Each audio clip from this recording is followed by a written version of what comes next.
Welcome all students on my YouTube channel alpha mathematics. पिछले के videos में जो हमने 19 मई को बनाया था उसमें मैंने आप लोगों को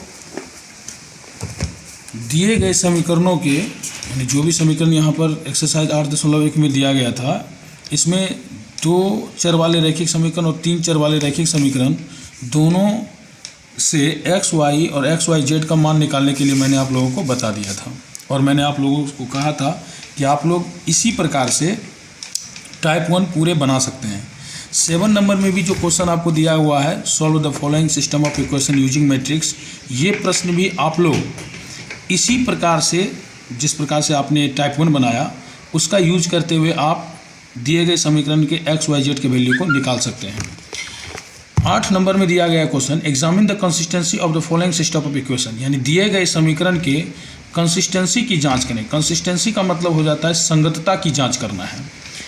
तो हम लोग यहाँ पर क्या करेंगे, जो भी समीकरण हमारे पास दिए गए हैं, 2 चर वाले रैखिक समीकरण या 3 चर वाले रैखिक समीकरण, इनके संगतता की जांच करेंगे। तो इनकी जांच करने के लिए कुछ रूल्स हैं, उसको हम लोग समझ लेते हैं। कोई भी दिए गए जो समीकरण होंगे, जैसे मान के चलिए कि हमारे पास दिया हुआ है x + 3y = 5 और जो दूसरा समीकरण है वह दिया गया है 2x + 6y = 8। ये हमारा इक्वेशन फर्स्ट है, ये हमारा इक्वेशन सेकेंड है। यहाँ पर हम लोग क्या करेंगे, ये जो समीकरण दिया गया है यह जांच करेंगे कि यह समीकरण संगत है या फिर असंगत है। तो हम इसकी जांच कैसे करेंगे? इसकी जांच करने के लिए सबसे पहले हम क्या करेंगे कि ये जो दिए गए समीकरण हैं इनको मैट्रिक्स के रूप में लिख लेंगे। मैट्रिक्स के रूप में लिखने के लिए मैंने आपको बताया था कि x और y के जो गुणांक हैं उसमें पहले समीकरण के x और y के गुणांक को हम पहले रो में रखेंगे और दूसरे समीकरण के जो x y के गुणांक है उसको दूसरे रो में रखेंगे।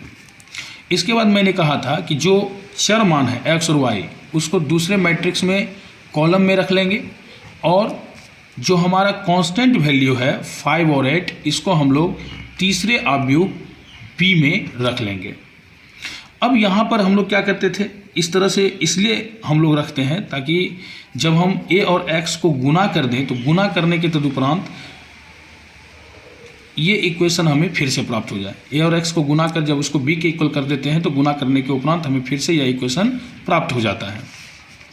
अब हमें यहाँ करना ये है कि इसके संगतता की जांच करनी है, यानी ये हमें यह जांच करने के बताना है कि ये जो दिए गए इक्वेशन हैं ये संगत हैं या असंगत हैं। तो इसके लिए बहुत ही सिंपल तरीका है कि आप सबसे पहले क्या करेंगे कि इन समीकरणों को मैट्रिक्स रूप में लिखने के बाद आप a का डिटर्मिनांट निकालेंगे, यानी डिटर्मिनांट ऑफ a निकालेंगे। यदि डिटर्मिनांट ऑफ a, थोड़ा समझ लीजिए यहाँ पर, यदि डिटर्मिनांट ऑफ a 0 के बराबर नहीं आता है, 0 के बराबर नहीं आता यानी 0 के अतिरिक्त कोई वैल्यू आता है, तो ऐसे कंडीशन में ये जो समीकरण हैं ये क्या हो जाएंगे, संगत हो जाएंगे।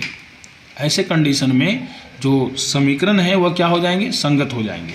लेकिन यदि डिटर्मिनांट ऑफ a निकालने पर यह 0 के बराबर आ जाए तो ऐसे कंडीशन में यहाँ पर 2 संभावनाएं बन जाती है कि ये संगत भी हो सकता है या असंगत भी हो सकता है। तो कब संगत होगा कब असंगत होगा, इन चीज़ों को जानने के लिए हम क्या निकालेंगे, adjoint of a into b। हम adjoint of a into b निकालेंगे। यदि adjoint of a into b निकालने पर हमें शून्य अवयव प्राप्त होता है तो इस कंडीशन में शून्य अवयव प्राप्त होने पर इस कंडीशन में क्या हो जाएगा, ये संगत हो जाएगा। क्या हो जाएगा, संगत हो जाएगा। और यहाँ पर जब हम x और y के मान निकालेंगे तो इसके बहुत सारे हल निकलेंगे, यानी अनंत हल निकलेंगे, अनंत हल होंगे।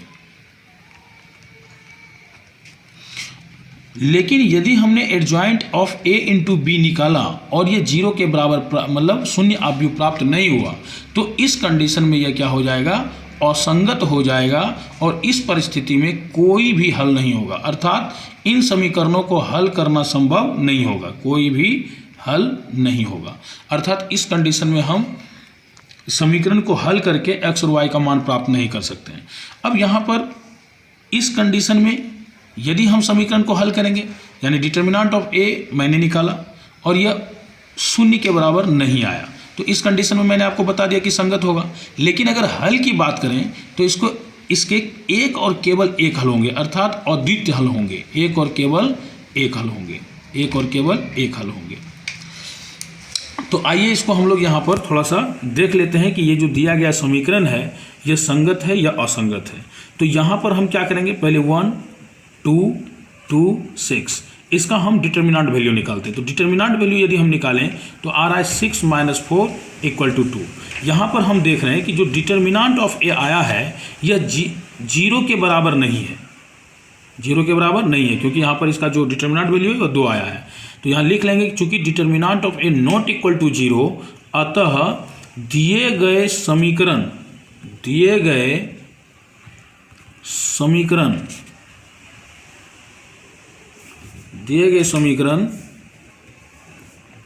संगत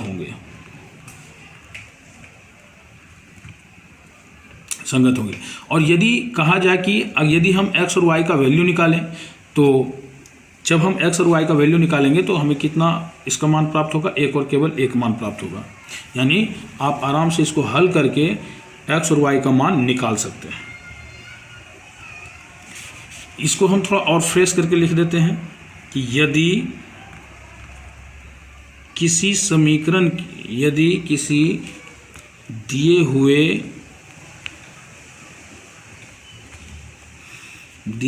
दिए गए समीकरण निकाय के संगत या असंगत होने की जांच करनी हो तो समीकरण निकाय को मैट्रिक्स रूप में लिखने पर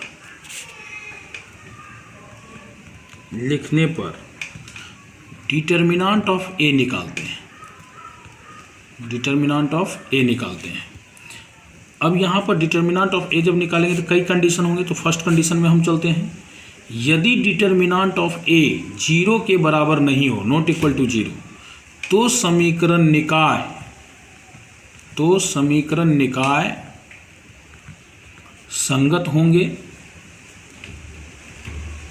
संगत होंगे एवं इनके अद्वितीय हल प्राप्त होंगे।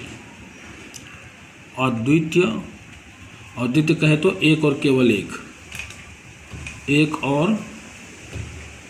केवल एक हल प्राप्त होंगे। परंतु अगर मान के चलिए कि यदि डिटर्मिनेंट ऑफ ए 0 के बराबर हो, तो इस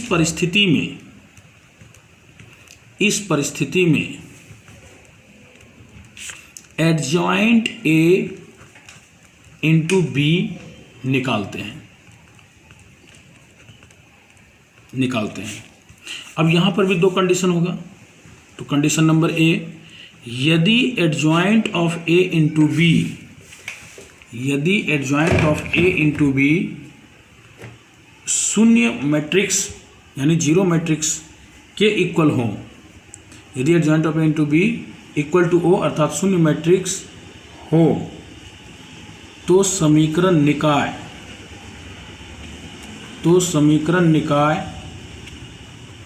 क्या होंगे, संगत होंगे एवं इसके अनंत हल होंगे, यानी x और y के अनंत मान प्राप्त हो सकते हैं। दूसरा ये होगा कि यदि एडजॉइंट ए इंटू बी शून्य मैट्रिक्स के इक्वल नहीं हो, तो यानी शून्य मैट्रिक्स के इक्वल नहीं हो, तो इस कंडीशन में समीकरण निकाय क्या होंगे, असंगत होंगे एवं अनंत हल एवं इसके कोई हल नहीं होंगे, एवं इसके कोई हल नहीं होंगे, एवं इसके कोई हल नहीं होंगे, एवं इसके कोई हल नहीं होंगे।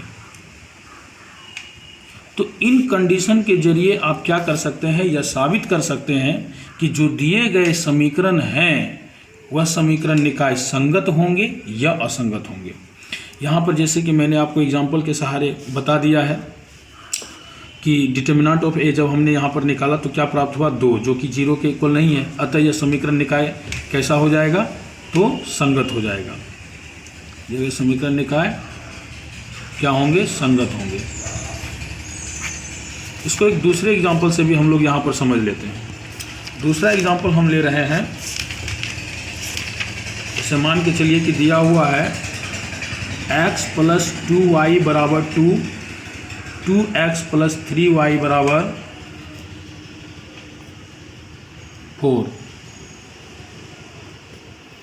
तो यहाँ पर यदि हम देखें, इन दोनों समीकरणों को मैट्रिक्स के रूप में लिखें तो a बराबर जो होगा वो क्या हो जाएगा, 1 2 2 3, और x बराबर तो आपको पता है कि xy, और b बराबर आपको पता है क्या हो जाएगा 2 4। अब यहाँ पर ये जो समीकरण निकाय है यह संगत है या असंगत है, इसको जांच करने के लिए हम सबसे पहले डिटर्मिनेंट ऑफ a निकालेंगे। तो जब हम डिटर्मिनेंट ऑफ a निकालेंगे तो कितना प्राप्त हो जाएगा, 3 - 4, कितना प्राप्त हो रहा है, -1। तो यहाँ हम देख रहे हैं कि डिटर्मिनेंट ऑफ a 0 के बराबर नहीं है, अतः यह समीकरण निकाय क्या हो जाएगा, अतः यह समीकरण निकाय क्या हो जाएगा, अतः यह समीकरण निकाय क्या हो जाएगा, संगत हो जाएगा। अतः यह समीकरण निकाय क्या होंगे, संगत होंगे। और यदि हम यहाँ पर x y का मान निकालें तो एक और केवल एक हल प्राप्त होगा। मान निकालने के लिए आप लोगों को पता है कि ax बराबर आप क्या लिखेंगे, इसको b लिखेंगे और x = a इनवर्स b करेंगे। यानी जो प्रोसेस मैंने पिछले के वीडियोज़ में आप लोगों को x y का मान निकालने के लिए बताया है, उसी के आधार पर आप क्या कर सकते हैं, x और y का मान प्राप्त कर सकते हैं। नेक्स्ट वीडियो में और हम जो 3 चर वाले रैखिक समीकरण हैं उनके संगत और असंगत की जांच करने के लिए बता देंगे। धन्यवाद।